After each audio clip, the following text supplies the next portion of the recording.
Hello students, आज संस्कृत के model practice set के 1 से 60 प्रश्न मैं लेकर के आया हूं, जो आपके बोर्ड परीक्षा 2023 के लिए काफ़ी इम्पोर्टेंट रहने वाला है। इसलिए आप इसकी तैयारी निश्चित तौर पर कर लें। आप प्रश्न एक एक करके सभी प्रश्न का उत्तर स्वयं देने का प्रयास करें और अपनी उत्तर का जांच करें कि आपने कितने सही उत्तर किए हैं। चलिए, हम ज़्यादा बात करने से ज़्यादा अच्छा है कि प्रश्न की ओर चलते हैं। वीडियो काफ़ी लंबा हो जाएगा। सत्यमेव जयते किस उपनिषद का मूल मंत्र है? तो आप सभी जानते हैं, यह मुंडकोपनिषद का है। पाटलिपुत्र वैभव पाठ में किस शहर का वर्णन है? तो पाटलिपुत्र वैभव में पाटलिपुत्र पटना का वर्णन है। उसके बाद अगला क्वेश्चन है, कालक्रम के कारण कितने वर्ष तक मध्यकाल में पटना की स्थिति जर्जर रही? तो आप सभी जानते होंगे कि ये 1000 वर्ष तक रही है। अलस कथा के रचयिता कौन है? अलस कथा के रचयिता विद्यापति जी हैं। इसलिए आप सभी उत्तर को टिक कर लें। वास्तविक आलसियों की संख्या कितनी थी? बताइए। तो ये सभी जान रहे हैं आप लोग, 4 थी। अथर्ववेद में मंत्रदर्शिका कितनी ऋषिकाएँ हैं? अथर्ववेद में मंत्रदर्शिका कितनी ऋषिकाएँ हैं? तो ये 5 हैं। यह निर्मूल मातृभूमि कैसी है? पैस्वला है, उत्पला है, वत्सला है, अर्गला है। तो ये वत्सला होगी। अब अगला प्रश्न है, मनुष्य गृहस्थ जीवन में कब प्रवेश करता है? तो ये विवाह संस्कार के साथ ही वो गृहस्थ जीवन में प्रवेश कर जाता है। तो ऑप्शन नंबर डी आपका सही है। जन्म पूर्व कितने संस्कार होते हैं? जन्म से पहले कितने संस्कार होते हैं? तो ये 3 होते हैं। नीति श्लोका पाठ किस ग्रंथ से संकलित है? तो आप सभी जानते होंगे, ये विदुर नीति से है। उसके बाद भीखनटोला गांव कहाँ है? भीखनटोला गांव कहाँ है? तो ये बिहार में है। उसके बाद अगला क्वेश्चन है, आर्य समाज के संस्थापक कौन हैं?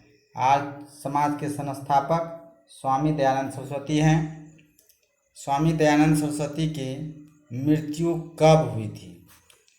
स्वामी दयानंद सरस्वती की मृत्यु 1883 ईस्वी को हुई थी। तो स्टूडेंट्स, आर्य शब्द का क्या अर्थ होता है? आर्य शब्द का अर्थ आप सभी जानते होंगे, ये सभ्य होता है। उसके बाद है, वाल्मीकि रामायण से कौन सा पाठ संकलित है? तो वाल्मीकि रामायण से आपका हो जाएगा मंदाकिनी वर्णम। ऑप्शन नंबर डी आपका सही है। बूढ़े बाघ के हाथ में क्या था? सभी जानते हैं, ये सोने का कंगन था। कर्ण के पास भिक्षा मांगने कौन आए थे? तो इंद्र आए थे। अशांति से क्या होता है? अशांति से क्या होता है? मानवता का विनाश होता है। अशांति से मानवता का विनाश होता है। अपना और पराया की गणना कौन करते हैं? अपना और पराया की गणना लघु चित्त वाले, यानी जो लघु मन वाले होते हैं, छोटे मन वाले होते हैं, वही करते हैं। शास्त्र चर्चा के लिए कक्षा में कौन प्रवेश करते हैं? प्रधानाचार्य, शिक्षक, परीक्षक, तक्षक। बताइए कौन होगा? तो शास्त्र चर्चा करने के लिए कक्षा में शिक्षक प्रवेश करते हैं। शिक्षक प्रवेश करते हैं ना। तो शिक्षक ऑप्शन नंबर बी में है। मेगास्थनीज पटना किसके समय में आया था? तो मेगास्थनीज पटना चंद्रगुप्त मौर्य के समय आया था। अपनी भूख मिटाने के लिए कौन कुछ भी नहीं करता है? तो उद्यमी, आलसी, धनी, निर्धन। क्या होगा उत्तर? बताइए। तो ये आलसी हो जाएगा। गंगा देवी का समय क्या है? गंगा देवी का समय 8वीं सदी है। उसके बाद जो है 24 नंबर क्वेश्चन में है, किस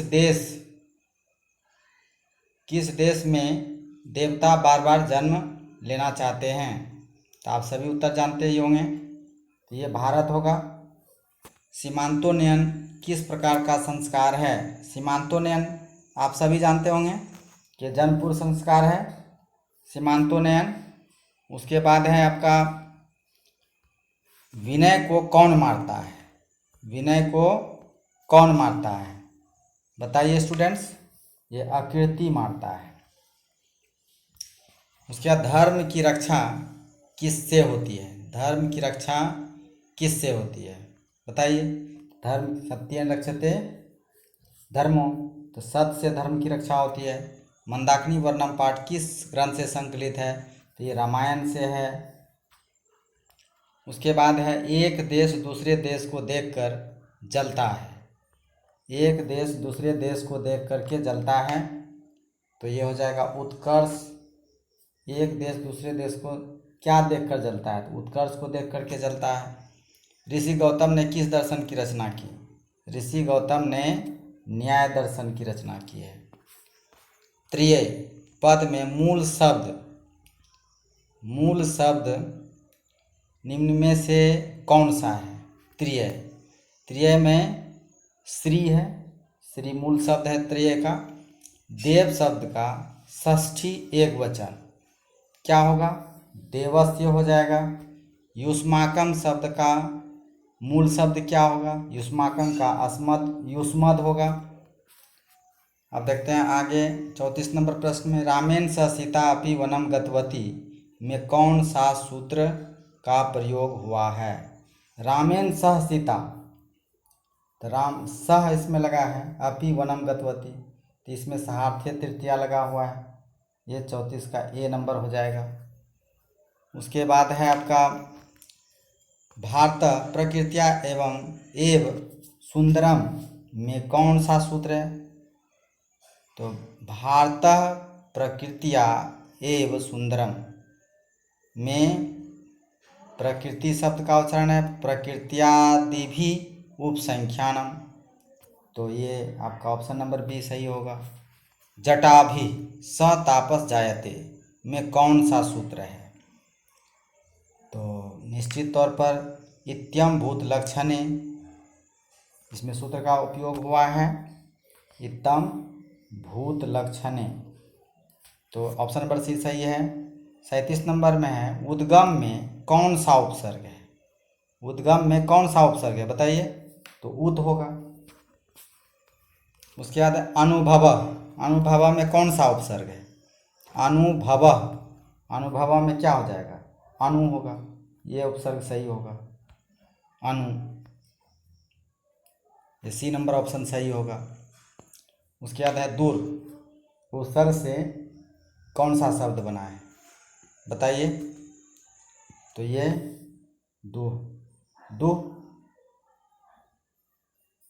दुस्तरा नहीं होगा, दुष्ट नहीं होगा, दुष्कर दुस्वप्न होगा, दुस्वप्न, आंसर नंबर ए हो जाएगा। आस्था जोर कत्वा में कौन सा शब्द बनेगा? तो आस्था जोर कत्वा, तो स्थित्वा हो जाएगा, ऑप्शन नंबर बी हो जाएगा। क्री जोर कत्वा से कौन सा शब्द बनेगा बताइए? बहुत आसान क्वेश्चन है, क्या बनेगा? कत्वा बनेगा। दृश्य जोर कत्वा, बताइए 42 नंबर का क्या होगा? तो दृष्टवा होगा, सही शब्द देखिए, बाकी सब तो गलत भी लग रहा है। गम जोर कत्वा तो गत्वा होगा, ऑप्शन नंबर बी होगा। भानु जोर उदयः, 44 नंबर का बताइए? भानुदय, तो याद रखना है हर्षोकार और दुर्गहुकार में ऑप्शन नंबर ए सही होगा, ऐसा नहीं कि डी नंबर मार दीजिए आप। उसके बाद है लघु जोर उर्मी का संधि करें। लघु जोर उर्मी का संधि हो जाएगा आपका सी नंबर लघुर्मी, ऑप्शन नंबर सी आपका सही हो जाएगा लघुर्मी। वधु जोर उत्सव का संधि क्या हो जाएगा? वधु जोर उत्सव, ये 46 का ये वधुत्सव हो जाएगा। उसके बाद है उपकृष्णम में कौन सा समास है? उप कृष्णम में कौन सा समास है? तो इसमें क्या हो जाएगा? उप, आप अव्यय लगा हुआ तो अव्ययी भाव समास है। पीताम्बरा में कौन सा समास है बताइए? पीताम्बरा में पीताम्बर किसके लिए प्रयोग होता है? तो कृष्ण के लिए। ये बहुब्रीहि समास हो गया आपका। उसके बाद इतिहरि में कौन सा समास है? इतिहरि में आपका इति अव्ययी है तो अव्ययी भाव समास हो जाएगा। बिना पानी में समास क्या होगा? बिना पानी का समास, ये भी बिना पानी माँ सरस्वती के लिए यूज हुआ है तो बहुब्रीहि समास है। उसके बाद दास्यति किस लकार का रूप है? दास्यति आपका दास्यति स्यति लगा हुआ तो लिरिट लकार हो गया, लिरिट लकार। तो इस तरह से लिरिट लकार हो गया। उसके बाद है त्रय चरंती, त्रय यानी 3 चरते हैं, क्या हो जाएगा? मृगव, मृगानी, मृगा, मृग, क्या होगा स्टूडेंट बताइए? ये आपका हो जाएगा मृगा, मृगानी नहीं होगा, गलत हो जाएगा, मृगा होगा, मृगा हो जाएगा। ऑप्शन नंबर सी हो जाएगा।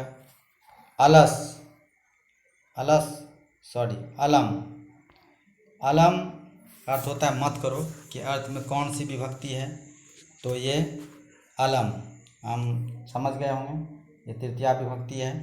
प्रत्याशा शब्द में कौन सा विसर्ग है? उपसर्ग है प्रत्याशा, तो मेरे ख्याल से प्रति होना चाहिए। प्रत्याशा बिल्कुल प्रति ही होना चाहिए, प्रति जोर आशा, प्रत्याशा। अब चलते हैं 55 नंबर में। किस शब्द में परि उपसर्ग है? परि उपसर्ग स्टूडेंट किस में है बताइए जल्दी से? परि उपसर्ग ऑप्शन नंबर ए में आपका लग रहा है परिहार, ये सही हो जाएगा। गंगाजोर ढक, ढक किस में प्रत्यय लगता है बताइए? प्रत्यय ये गांगय, ये हो जाएगा गांगेय। वैष्णवा में कौन सा तद्धित प्रत्यय लगता है बताइए? वैष्णव में अन लगना चाहिए। 57 का आपका सी नंबर हो जाएगा अन। महाजोर ईसह क्या हो जाएगा बताइए? ये तो बहुत आसान है। महाजोर ईसह महेशह। अजोर हर्षहि, अजोर हर्षहि में कौन सा नया वर्ण बनेगा? तो आपका ए हो जाएगा, अजोर ए। उसके बाद है किस समास का पहला पद विशेषण होता है? तो निश्चित सभी आदमी जानते ही होंगे, पहला पद विशेषण किसका होता है? विशेष विशेषण कर्मधारय का होता है, तो ऑप्शन नंबर सी सही है। इस तरह से मेरा 60 प्रश्न कंप्लीट हो गया स्टूडेंट। आप इसी तरह से मेरे चैनल पर बने रहें, इसी तरह से आपका 2023 मैट्रिक परीक्षा का तैयारी कंप्लीट करा दूंगा। आप लेकिन लगातार पढ़ते रहें। धन्यवाद।